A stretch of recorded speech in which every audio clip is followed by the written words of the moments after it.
Dude, let's get Hot Stuff as our first ever ink, yeah? Nobody even knows this actually, because I tell everybody, no, my back was my first tattoo. But actually it was Hot Stuff.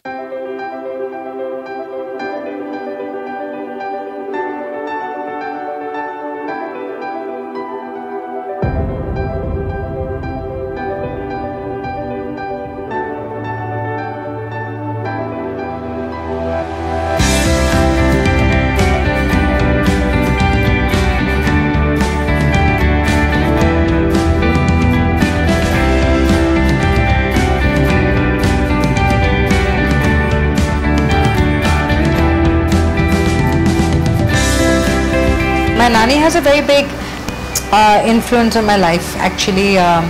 So watching her ink got me very inquisitive. I used to dress up the way I did when I was 13, 14. I had like a shaved head and I used to wear boys' clothes and ride a motorcycle and smoke in public and talk to boys.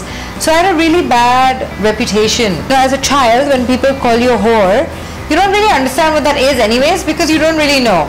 And you're wondering, why are they calling me a whore because I dressed like that? I mean, I don't know. I couldn't understand what it was. But it was actually really good because I became very comfortable with that word. Like, okay, if that's what it is, then that's what it is. When I was 18 in '89, I moved to America. And that's where the culture, which was very underground still in America, there were like these amazing artists and you were just like, I just knew right then that this was going to be the perfect way that I could probably change the way I look as an Indian person, and because a lot of people think Indians cannot look like that, and I just wanted to break that stereotype because it was ridiculous. There is no nationality attached to anything. I have a woman on almost every limb, all in the back. I have a woman on this arm, a woman on this arm, I have my back, I have a woman on this calf. Just this one is lacking.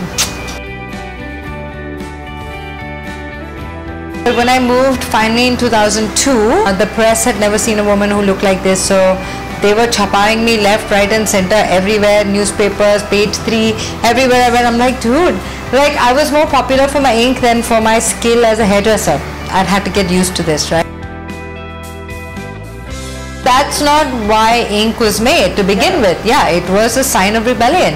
It was a sign of when you were in prison. There was a sign of gangs, right? They had their own identifying marks. But then again, there were also hippies who used to do it as a sign of peace and love. There is also a lot of people who did it back in the days, tribes, where all tribes had their marking. Now it's become a trend, but that's okay, man. I mean, everything is a trend these days. What's not a trend, really? This is not a race. It's not a race. I love my tattoo community even today. Even if you have one little dot on you, it's a personal preference. One, for you it's one, for me it's many. I was thinking, you know, it's in my national anthem. I say Punjab Sindh. I know it's there somewhere, but I have no access to Sindh. It's in Pakistan.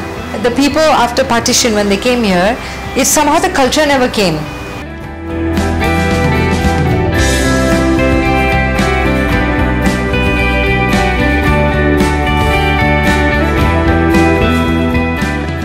I feel that the stories that you write in your teens and your 20s are going to be just that first statement. But once you start growing older and you start doing it, it's not a statement anymore because it's just a part of you.